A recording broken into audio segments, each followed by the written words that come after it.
Hi, welcome back to my Saskatchewan garden. As you can see, I'm giving my little plants here just a little spray, just to keep them damp on top still. Some are still germinating, but I'm going to give you a look at these. As you can see, most of my onions have come up very well.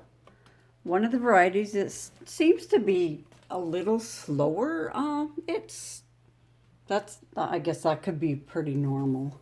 So I'm not gonna worry too much about it. I'll give it another, probably a week before I do a final count on the actual sprouts. Those are doing very well. Here is my tray of greens in here. As you can see, those look very happy.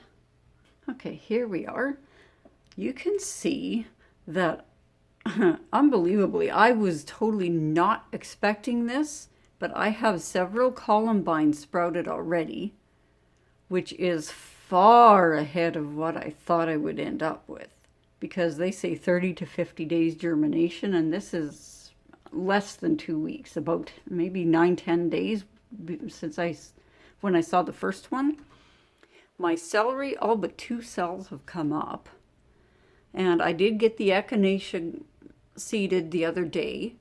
I do have to do some more watering, and I'm going to show you something. If I can get this underneath here, if you see that little light bar right there in the middle, I bought a couple of new lights, one for each shelf for now. Let me grab the box. This might be cheating on the experiment I was trying to make a point with. But these lights are exactly what I've been looking for. They're LED, so there's no toxic stuff in them like mercury, because I want to stay away from that for disposal reasons and for safety reasons. They do have a little frame, which I'm using with one, but the other one we used a wire to hang it from the top of the shelf. And here we go. Here's the information on the back of it. 1900 lumens is right up there where you want it. And you're using very little power, 14 watts. You still have 6500 Kelvin for your color temperature. Lots of angle for the lighting. I mean, it's just, wow. 136 lumens per watt's amazing. They say 50,000 hours of life, so I will probably never wear them out in my lifetime anymore. So I got these at Canadian Tire. They were $70 a piece plus taxes, and I was looking at other ones that looked like they were the same one, but then when I actually looked at the package, they were not. So they did not have the same required information. They were much lower in the lumens, and that's why they were so much cheaper, so I ended up buying the more expensive ones. To give you an idea how much more light these put out, I'll shut this one off on this top shelf here, and you will see the difference. Here we go. That's with it on, and the other 2 bars. That's with it off. So it more than doubles the light, it seems, from these other 2 bars. Just really nice. They're easy to hang up with just a little piece of wire, if you can see there, that we tied up. There you go.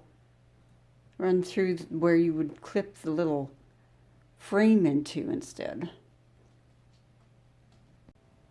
Here you see my seed list for this year. The check marks are the ones that I had already in stock.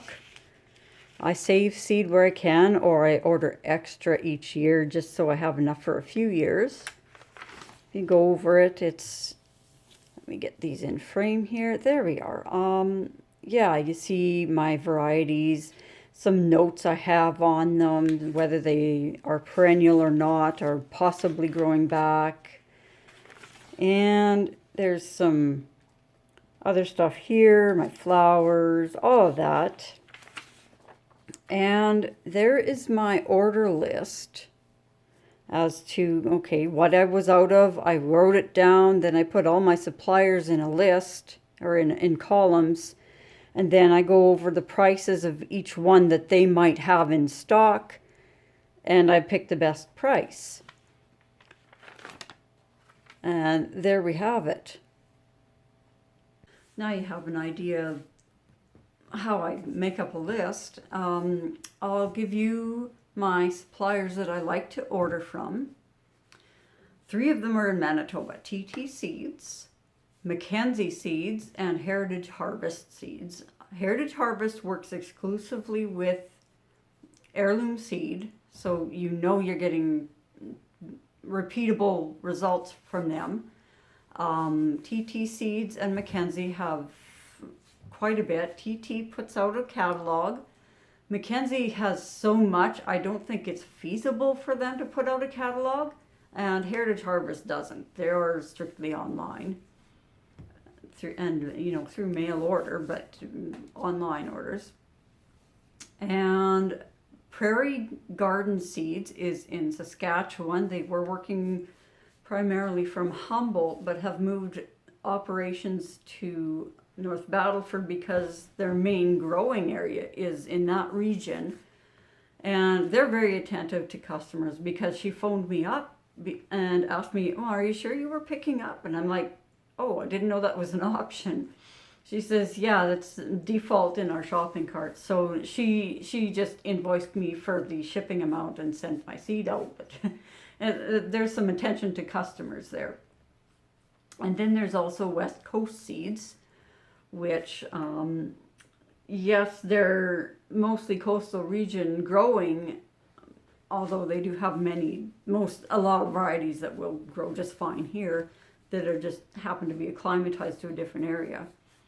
So that I will put all these down in the description. Now, for cross-border, I don't have a lot of ordering experience there, simply for the reason of border regulations have certain rules, and then shipping costs from the US can be pretty astronomical, even for small things. But I do recommend seedsavers.org. They have a catalog.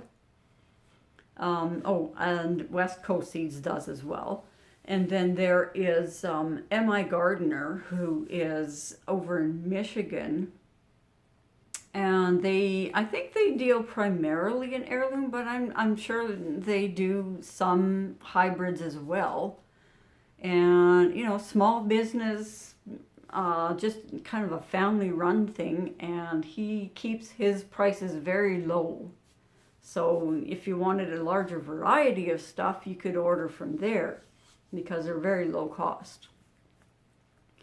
So I'm hoping that helps you. Again, I'll put links in the description if you wanted to check any of these websites out. And next week, I am going to start going over my garden plan with you and the backups, because it's always good to have a backup. See you then.